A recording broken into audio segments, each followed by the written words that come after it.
انسان کا بچہ کسے کہتے ہیں پہلے یہ سمجھو, اس کو کلیئر کرنے کی ضرورت ہے. نمبر 2, پھر ہمیں سیدھے راستے پہ چلنے کے لیے جو موٹیویشن چاہیے اس پہ بھی ہمیں کون چلاتا ہے؟ قرآن چلاتا ہے. تو اس میں ہمیں سب سے پہلے یہ تصور دماغ میں بٹھانا پڑے گا کہ یہ دنیا رہنے کی جگہ بولو نہیں ہے. مریں گے یہاں سے, مریں گے. یہاں کی ترقی, یہاں کی عزت سب 2 نمبر. پیرس میں میں نے ولاگ بنایا نا, تو بلڈنگیں دکھا رہا ہوں خوبصورت, تو مجھے خیال ہوا کہ ایسا نہ ہو لوگ اس پیرس کو زیادہ فری کرانا شروع کر دیں. جرمنی بھی گیا نا, تو اب لوگ بھی دیکھ رہے ہوتے ہیں, گھوم رہے ہیں, تو میں نے کہا تھوڑا سا ہم آخرت کا تڑکا لگا دیں تاکہ لوگوں کو بس یہ انجوائے کرنے کے لیے, کوئی دل لگانے کی جگہ نہیں. تو میں نے کہا بھائی یہ پیرس آپ دیکھ رہے ہیں لیکن یہ دنیا ہے بہرحال مسافر خانہ, جانا سب نے کہاں ہے. اورنگی ٹاؤن میں رہتا ہو, ڈیفینس میں رہتا ہو, پٹیل پاڑا میں رہتا ہو, گندے نالے میں رہتا ہو, مر کے جائے گا کہاں؟ جہاں پیرس والا بھی وہیں جاتا ہے جہاں یہ جائے گا. تو دل لگانے کی جگہ نہیں ہے. نیچے لوگوں کے کمنٹس, ان مولویوں کو دیکھو خوب انجوائے کر رہے ہیں, پیرس گھوم رہے ہیں, اور ہمیں کیا کہہ رہے ہیں؟ دنیا دل لگانے کی جگہ نہیں. میں نے کہا پاکستانی قوم جو ہے نا ماشاءاللہ تبصرہ کرنے میں پیچھے نہیں ہے. کہہ رہے ہیں دیکھو اگر دل لگا, ان کا مقصد یہ تھا اگر دل لگانے کی جگہ نہیں ہے تو کیوں جا رہے ہو پیرس ہے بھائی, اور اگر گئے ہو تو تمیز سے مسجد میں جاؤ, اللہ اللہ کرو, تبلیغ کرو, پتلی گلی سے نکلو. ہمیں یہ بلڈنگیں اور یہ اتنا خوبصورت کیوں دکھا رہے ہو بھائی؟ دل لگانے کی جگہ پہلے تو جانا ہی نہیں چاہیے پیرس آپ کو. یہاں بیٹھ کے پیرس والوں میں بیان ہو سکتا ہے کہ نہیں ہو سکتا؟ تو میرا مقصد اس اعتراض کرنے والے کی بات کا جواب دینا نہیں ہے, یہاں بھی میرا مقصد آپ کا کانسیپٹ کلیئر کرنا ہے. خوب سمجھ لو, دنیا سے محبت کرنے کی اجازت نہیں ہے ہمیں. اس کا یہ مطلب ہرگز نہیں ہے کہ دنیا سے کنارہ کشی اختیار کر لیں. یہ وہ رہبانیت ہے جو اسلام میں حرام ہے. پیرس سے محبت نہیں کر کے بھی پیرس جانا پڑے گا اگر اللہ نے آپ کو گنجائش دی ہے, پیسہ دیا, گھومو جا کے, کوئی مسئلہ نہیں ہے. نہیں ہے پیسے تو آرام سے چپ کر کے بیٹھ جاؤ, حسرت سے رالے مت ٹپکاؤ. کیونکہ جب ہمارے پاس گنجائش نہیں تھی تو پیرس جانے والوں کو ہم بھی حسرت سے نہیں دیکھتے تھے. ہم کہتے تھے جا کے کیا کر لے گا, مرے گا تو ہماری والی خبر بھی ملے گی اس کو, ساتھ والی, اور کیا ہوگا. جب نہیں ہے تو نہیں ہے, گئے تو انجوائے کر لو. کس نے منع کیا ہے؟ دل نہ لگاؤ. سمجھتے ہو کہ نہیں سمجھتے؟ دنیا سے بے رغبتی کا مطلب یہ ہرگز نہیں ہے کہ دنیا کو چھوڑ دو, کیونکہ دنیا کو چھوڑنے میں صرف پیرس کو چھوڑنا نہیں ہے. پھر یہ جو آپ نہاریاں اور بریانیاں کھا رہے ہو یہ بھی چھوڑو, پھر ناشتوں میں پراٹھے بھی چھوڑو, انڈے بھی چھوڑو, پھر تو 2 ٹائم کی روٹی بھی, بلکہ 1 ٹائم کی روٹی کھاؤ. 1 ٹائم کھانے سے بھی زندہ رہتا ہے, اور وہ بھی جو کی روٹی ہونی چاہیے صرف پانی کے ساتھ. اور صرف وہ کھاؤ جو ڈاکٹر کہے کہ یہ پروٹین آپ میں کم ہو رہی ہے, یہ انڈا آپ ایک مقدار میں, اتنا ضرورت جتنا ڈاکٹروں کے مشورے کی خوراکیں پتہ ہے نا آپ کو. ڈاکٹر جو خوراک بتاتا ہے نا خود بھی نہیں کھا سکتا وہ اس کو پتہ ہے, یہ میں نہیں افورڈ کر, کیونکہ ڈاکٹروں کے مشورے کے مطابق تو صبح 2 ہاف بوائل انڈے. اور ایک دفعہ ہم نے اسکول میں پڑھا تھا, اس کے بعد میں نے کہا اللہ آئندہ کبھی ہم مشورہ ہی نہیں لیں گے ڈاکٹر سے کھانے سے پہلے کیا کھانا ہے. تو وہ تو بڑی ایک لگی بندی خوراک ہے نا. باقی تو ہم غریبیاں اپنے زبان کے ذائقوں کے چٹخارے پھوڑ رہے ہوتے ہیں. تو پھر یاد رکھو دنیا اگر چھوڑنی ہے تو صرف لندن پیرس نہیں چھوڑنا پڑے گا آپ کو, پھر آپ کو صبح کے پراٹھے بھی بولو, کیونکہ اسلام میں تو کہیں نہیں ہے پراٹھے کھاؤ انڈے کھاؤ. اسلام میں تو پھر یہی ہے کہ یہ تمہاری مرضی ہے, کھانا ہے کھاؤ, نہیں کھانا ہے نہیں کھاؤ. تو ہر چیز چھوڑنی پڑے گی. تو اس بارے میں رسول اللہ صلی اللہ علیہ وسلم کی واضح تعلیمات ہیں, ان اللہ یحب الجمال, ان اللہ جمیل یحب الجمال. دیکھو 3 درجات ہوتے ہیں, ایک ہے ضرورت, ایک ہے آسائش, ایک ہے آرائش. 3 درجات ہیں پیسہ خرچ کرنے کے. ایک ہم پیسہ خرچ کرتے ہیں اپنی ضرورت پوری کرنے کے لیے, یہ بھی جائز ہے اسلام میں. ایک ہم پیسہ خرچ کرتے ہیں ضرورت تو پوری ہو رہی ہے, ذرا سہولت میں آ جائیں گے, یہ بھی جائز ہے. تیسرا ہے کہ سہولت بھی ہے لیکن ہٹو بچوں کام نہیں ہو رہا, زینت نہیں ہے, اس کو کہتے ہیں آرائش. مثال کے طور پر آپ کو زندگی گزارنے کے لیے رات کو کوئی چھت چاہیے جہاں مچھروں سے, دھوپ سے سردی سے گرمی سے حفاظت ہو.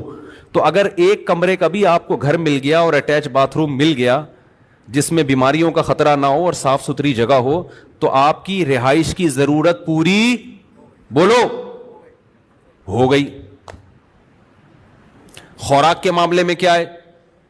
خوراک میں اگر آپ کو 2 ٹائم کی بھی روٹی مل جائے, تھوڑے بہت پروٹین اور کارب ہو, تو آپ کی ضرورت کیا ہو گئی؟ پوری ہو گئی. رہائش میں آپ کی ضرورت ایک کمرہ, ایک اٹیچ باتھ روم, ضرورت پوری ہو گئی. لیکن ٹینشن ہوگی کہ نہیں ہوگی؟ وہی کچن ہے آپ کا, اور پھر پانی کے لیے بالٹیاں بھر بھر کے لاؤ گے باہر سے, موٹر کا سسٹم, موٹر ہوگی تو لگائیں گے کہاں, ایک کمرے میں موٹر کیسے پانی کی فکس کریں بھائی. تو ہم کیا کہتے ہیں, آسائش کی طرف جاتے ہیں. یار ایک کمرے کا نہیں, کم از کم 3 کمرے کا گھر ہونا چاہیے. اس میں کچن الگ ہو, واش روم ایک الگ ہو, پھر موٹر کے لیے برآمدہ الگ ہو, اور بستر لگے ہوئے ہیں اس میں, نیچے ہی زمین پہ سو رہے ہوتے ہیں, یار تھوڑا سا تمیز سے سو جائیں گے گدے پہ. تو ایک درمیانے درجے کا گھر کیا کہلاتا ہے؟ اس میں ہے آسائش, آرام, انسان ایزی فیل کرتا ہے. تو اس میں الگ سے پیسہ لگانا پڑے گا. یہ بھی شریعت میں کیا ہے؟ جائز ہے کہ آپ, ضرورت تو آپ کی پوری ہو رہی ہے لیکن آپ چاہ رہے ہو ذرا سہولت سے. ضرورت آپ کی ابال کے دال, ابلی ہوئی دال کھاؤ گے, ضرورت پوری ہو جائے گی. لیکن آدمی کہتا ہے یار تھوڑا تمیز سے بنا لو بیگم, تھوڑا پیاز ٹماٹر کا تڑکا لگا لو, کچھ حلق میں نوالا اترے گا, کوئی مزہ آ جائے. تو گورنمنٹ کی طرف سے کوئی پابندی نہیں ہے اس پہ. کیا خیال ہے؟ یہ ہے, اس پہ بھی پیسہ, جب تڑکا لگے گا تو ٹماٹر پیسوں سے آئے گا نا, پیاز بھی پیسوں سے آئے گا, پھر دیسی گھی کا تڑکا لگے گا تو پیسوں سے آئے گا. تو یہ ساری کیا ہے؟ آسائش. اسلام میں اس پہ پیسہ خرچ کرنے پر بھی پابندی نہیں ہے. تیسری ہے آرائش. ڈیفینس کے گھروں میں آپ جاؤ, گھر میں جاتے ہی جی فانوس لٹکا ہوا ہے, یہ الگ قسم کا صوفہ ہے, وہ الگ قسم کا صوفہ ہے, یہ خوبصورت پردے جو مالداروں کے گھروں میں ہوتا ہے, 5 اسٹار ہوٹلوں میں ہوتا ہے. آسائش, ایئر کنڈیشن آپ کے انگلیوں پہ ہے, ٹھیک ہے نا. غریب کے گھر میں نہ اے سی ہوتا ہے, پنکھا ہوتا ہے, وہ ہوا, پنکھے کی اپنی آواز آتی ہے, اس کے عادی بھی ہو جاتے ہیں غریب لوگ. جو آواز نہ ملے وہ ٹینشن سے مر جائیں. اچھا, جتنا غریب ہوگا پنکھے میں آواز اتنی زیادہ ہوگی. اسی کو انجوائے کرتا ہے. بعض دفعہ ڈر ہوتا ہے کہ گر نہ جائے پنکھا. تو ایک دفعہ ایسا ہی ہوا, میں کسی جاننے والے کے گھر کے, بیچارے بہت غریب تھے, اللہ, مقصد کسی کا مذاق اڑانا نہیں ہے. تو ایک پنکھا لگا ہوا تھا, وہ نہیں ہوتے پیڈسٹل فین جو ہوتے ہیں ڈنڈے پہ کھڑے ہوئے ہوتے ہیں, وہ یوں یوں یوں کر کے نا گھوم رہا ہے. تو میں نے کہا میں نہیں بیٹھ رہا, مجھے لگ رہا ہے کسی بھی وقت یہ سجدے میں چلا جائے گا. انہوں نے کہا نہیں مفتی صاحب کچھ نہیں ہے, بہترین پنکھا. میں نے کہا بھائی میرے کو لگ رہا ہے کہ جس حساب سے ہل رہا ہے نا یہ, اس کو یا تو ہمیں چکر آئیں گے یا اس کو چکر آئیں گے. اچھا میں باتیں کر رہا ہوں, دھڑام سے پنکھا نیچے. میں نے کہا اللہ کا کتنا بڑا فضل ہو گیا, میں لیٹا نہیں یہاں پہ. تو پنکھا کیا ہے, تو غریب اس پہ بھی خوش ہوتا ہے, کہتا ہے چلو دوبارہ اٹھا کے ایلفی سے چپکا دو اس کو. ٹھیک ہے نا. تو سہولت تو ہے لیکن آرائش اور زینت نہیں ہے. آرائش کہتے ہیں زینت کو, اٹریکشن ہو اس میں. اٹریکشن تھوڑی ہے, اٹریکشن تو یہ ہوتی ہے کہ آپ نے دہلیز پہ قدم رکھا, گھر میں گئے, ابے یار کیا زبردست لگژری اسٹائل. جیسے ہمارے پنجرے میں جب کوئی جاتا ہے نا مرغیوں کے, تو ہمارے لیے تو بڑی اٹریکشن ہے. پتہ نہیں, ایک تو میں جو بھی مہمان آتا ہے, ڈیفینس سے آ رہا ہو, کلفٹن سے آ رہا ہو, 20ویں گریڈ کا آفیسر ہو, 18ویں گریڈ کا آفیسر ہو, میں اس کو اپنی گائے دکھاتا ہوں, اپنی بکری دکھاتا ہوں, اور اپنی انڈوں پہ بیٹھی ہوئی مرغیاں لازمی دکھاتا ہوں. آج میں سوچنے لگا پتہ نہیں اس کو دلچسپی ہے بھی کہ نہیں ہے. یہ بولے گا یار کیا ہمیں کیا دکھا رہے ہو مفتی صاحب, مرغیاں دکھا رہے ہو, بکری دکھا رہے ہو. تو پھر میں نے سوچا یار ہمارے پاس آنے کا جرمانہ یہی ہے, جو ہمارے پاس آئے گا تو ہم اس کو اپنی گائے بھی دکھائیں گے, تیرے باپ نے بھی دیکھنا ہے چاہے تیرا دل کرے یا نہ کرے, اپنی مرغیاں بھی دکھائیں گے. اب ہر آدمی کو دلچسپی نہیں ہوتی, لیکن بھائی ہمیں دکھانے میں مزہ آ رہا ہے, تو ہم سے ملاقات کا کفارہ یہ ہے کہ آپ ہماری مرغیاں بھی دیکھو, اور مرغیوں انڈوں پہ بیٹھی ہوئی مرغیاں الگ سے دیکھو آپ. یہ کفارہ ہے ملک, کیونکہ ہمیں دکھانے میں مزہ آتا ہے اپنی مرغیاں. تو آپ کو آئے نہ آئے, جب بھائی ہمارے پاس آ رہے تو ہماری شرطوں پہ آؤ نا. جب آپ کسی سے ملنے جاتے ہیں تو اپنی شرطوں پہ تھوڑی, بھائی ہم نے آپ کو ٹائم دیا, اگر آپ سمجھتے ہو بھائی مفتی صاحب نے ٹائم دیا, ان کا بڑا شکریہ, تو شکریہ کی قیمت دے دیں آپ. اس شکریہ کی قیمت کیا ہے؟ ہماری گائے دیکھیں اور تعریف کرنی پڑے گی آپ کو, بہت اچھی گائے ہے. کوئی ہم نے اس کی غیبت برداشت, بکری دیکھ کے چاہے جیسی بھی ہو آپ کو بولنا پڑے گا ویل ڈن ماشاء اللہ, بڑا مزہ. مرغیاں دیکھ کے آپ کو کہنا پڑے گا ویل ڈن مفتی صاحب, بہت زبردست. تو اس سے یہ ہوتا ہے کہ خوشی مل جاتی ہے, پھر ہم تھوڑی دیر اور بیٹھ جاتے ہیں آپ کے ساتھ, ٹھیک ہے. تو میں سوچ رہا تھا یار میں ہر ایک کو دکھاتا ہوں, لوگوں کو تھوڑی دلچسپی ہوتی ہے. بہت سے لوگ بڑا 3 پیس سوٹ ٹائی اور یہ سے مرغیاں ان کو. ایک دفعہ تو کیا ہوا, ایک صاحب ملنے کے لیے آئے, وہ امریکہ سے آئے تھے, امریکہ میں ہی ماسٹر واسٹر کیا ہوا, میں نے مرغیوں میں ہی بٹھا دیا ان کو, چائے وہی منگوا لی, اور میں نے تو مجھے تو مزہ آتا ہے. اب میں نے کرسی پہ ان کو بٹھا کے گیا, چائے منگوائی, میں نے کہا پیے میں آتا ہوں. میں آیا تو اب وہ کچھ کہہ بھی نہیں رہے. وہیں ہماری میٹنگ تھی کوئی, اب ہماری آدھا پونے گھنٹے کی میٹنگ ہوئی ہے, تو اس کے بعد مغرب کی اذان کا ٹائم ہوا, وہ اٹھ کے جانے لگے. میں نے کہا ٹھیک ہے, آپ کو تکلیف تو نہیں ہوئی یہاں مرغیوں میں کوئی؟ ان کو بہت تکلیف ہوئی تھی. مجھے کہنے لگے بس وہ بیٹے ویٹے کر رہی تھیں, ادھر کوئی ادھر آ کے بیٹھ رہا ہے چوزا, کوئی ادھر آ کے بیٹھ رہا ہے, بس ٹھیک ہے, کوئی مسئلہ نہیں مفتی صاحب. مجھے ان کے اسٹائل سے لگا کہ ان کو بالکل بھی اچھا نہیں لگا. صحیح. تو کہہ رہے ہیں یار وہ ادھر بیٹھ رہی تھی اور کوئی ادھر, یوں وہ ہوتے ہیں نا ذرا بیچارے, کچھ زیادہ فینسی قسم کے لوگ ہوتے ہیں. تو خیر یہ کہاں سے کہاں بات چلی گئی, بات کو میں جلدی سے سمیٹوں. تو اب دیکھو, ایک پیسہ خرچ ہوتا ہے کس پر؟ آسائش, زینت پہ. ضرورت آپ کی ایک لنگوٹا باندھ کے گھومے, لباس کی ضرورت پوری ہو گئی. آسانی اس میں ہے کہ پراپر سلا ہوا کپڑا پہن لیں. آسائش کس میں ہے؟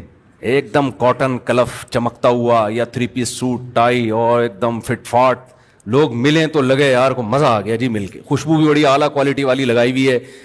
یہ کیا کہلاتی ہے یہ چیز؟ آرائش.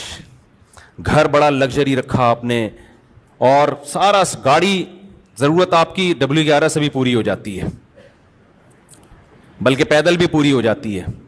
اور آسانی کیا ہے کہ بھائی آپ ذرا اچھی والی اوبر کرا لیں. اور آسائش کیا ہے؟ زینت کس میں؟ اپنی گاڑی ہو آپ کی, خوبصورت بہترین لگژری قسم کی گاڑی ہو, وہ چلا رہے ہو.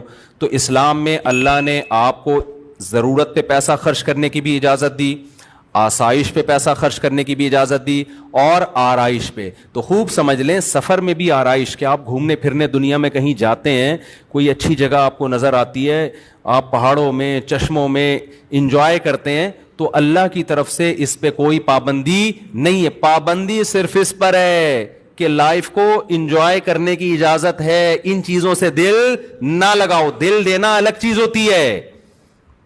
دل دینے کی علامت کیا ہے؟ آپ کہیں گے کیا وہی جب انجوائے کرنا ہے تو دل دینے کا مطلب ہے چھوٹتی ہے تو غم کتنا ہوتا ہے.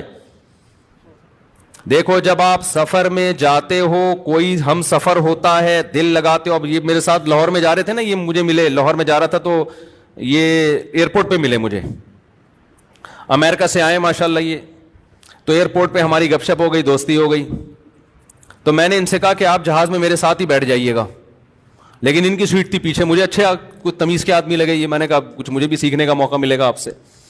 تو یہ کہیں پیچھے بیٹھے ہوئے تھے, میرے ساتھ جو صاحب بیٹھے ہوئے تھے ہم نے ان سے مکا کر کے ان کو پیچھے بٹھا دیا, ان کو میں نے اپنے ساتھ بلوا لیا. ٹائم میرا لاہور جاتے ہوئے کیا ہو گیا, اچھا گزر گیا, کچھ گپ شپ ہو گئی, دوستی ہو گئی. اب یہ نہیں کہ لاہور ایئرپورٹ پہ یہ جب جا رہے ہیں تو میں پھوٹ پھوٹ کے رو رہا ہوں, یار یہ کیا ہو گیا ہے, آپ کہاں جا رہے ہو, مجھے عین عالم شباب میں تنہا چھوڑ کے مجھے کہاں جا رہے ہو. کیا خیال ہے؟ بس اچھا ٹائم گزرا. تھوڑا بہت غم تو ہوتا ہے انسان کو, تھوڑا بہت تو ہلکا پھلکا ہوتا ہے کہ یار اگر پشاور کی فلائٹ ہوتی تھوڑا ٹائم اور اچھا گزر جاتا. ٹھیک ہے بھائی, ماشاءاللہ بڑی خوشی ہوئی آپ سے مل کے, نائس ٹو میٹ یو. 2-4 جملے انہوں نے کہا, یہ بھی نہیں پھوٹ پھوٹ کے رو رہے تھے ہائے ہائے ہائے, وہ کچھ بھی نہیں. تو میں نے ان سے کہہ دیا کہ اتوار کو عصر میں آ جائیے گا, کبھی موقع ملا بیان ہوتا ہے. تو آج آ گئے, تو ہم بیٹھ کے چائے وائے پی لی. ان کو بھی میں نے مرغیوں میں لے آ کے بٹھایا, پھر امریکہ سے آئے, ان کو پھر ہم نے مرغیوں میں لے آ, پتہ نہیں اندر ان کی کیا حالت ہوگی, مرغیوں کے انڈے ونڈے چوزے موزے. پھر انہوں نے بتایا کہ میں نے بھی پالے ہیں. تو خیر 13 انڈے رکھے تھے, الحمدللہ 7 چوزے نکل گئے ہیں, 5 رہ گئے ہیں. آپ لوگ سے خصوصی دعا کی درخواست ہے, خصوصی دعا.